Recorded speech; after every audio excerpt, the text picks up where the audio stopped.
between 3D Max and Eternal Fire. Who was louder?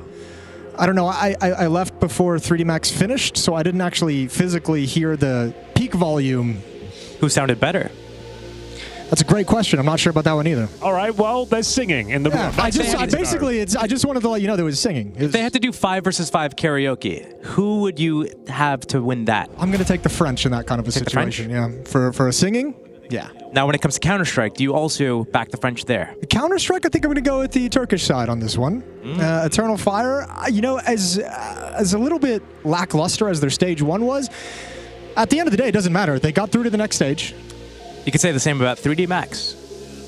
True, but I think Eternal Fire has shown they can hit a different peak, right? They made it to the final of Last Bounty. They've had a couple of good deep runs here to start the year. As Freya mentioned, they did play each other recently this year. Cluj-Napoca and Katowice, Eternal Fire coming out on top in both outings. They did play Inferno both times as well. 3D Max picked it up in Cluj and then over... Oh, they did as well in towards Katowice, so it seems like Inferno is their home ground here. Eternal Fire will have a difficult start to this series. You can only beat them so many times before they figure things out, right? Also, if you look at the round breakdowns here, it's not like the games are exceedingly one-sided. Eternal Fire only picking up like 13-11s, 13-10s, a 16-13. So what we're saying is it's wide open. Yeah, but I feel like we haven't seen Eternal Fire eclipse like the 70% of what they can be mark yet at this tournament, right? Like if we get... Oh yeah. You think today's the day that they turn it all around, they come back into form? It's gotta be. It's got to be when you step into this server. Eternal Fire taking on 3D Max, Inferno, and as we've laid out, 3D Max coming out on top of both of those engagements they've had. Doesn't really matter coming in today. We'll see if Eternal Fire can respond. We got Woxic, we got Xantares, we got Jota, we got Wakadia in Major. And those guys have shown that they can be one of the best teams in the world.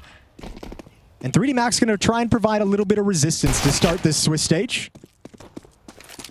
Noping out of there, getting a little bit of whiplash. Yeah, lucky to be alive. But the round's wide open, a minute and a half still to play on the board. 3D Max already has basically top mid control and banana control. They could choose to pivot either direction. They have a smoke and a flash to make something work. And they got a P250, and sometimes that's all you need. Lovely shot from Maka. Cuts this round down to size. Bear in mind, Woxic is low as well. Applying pressure towards B. Maja is known for his flashes from the coffin. He's got 1 remaining.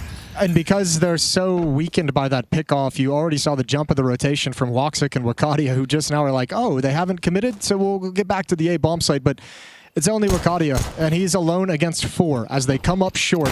Woxic is going to arrive over in Library for 1, but that doesn't do nearly enough. And the pistol round is going to be firmly in control of 3D Max. Very comfortable indeed. Not really much you can do about this one. Xantares, considering he has 100 HP, Josh, and Kevlar.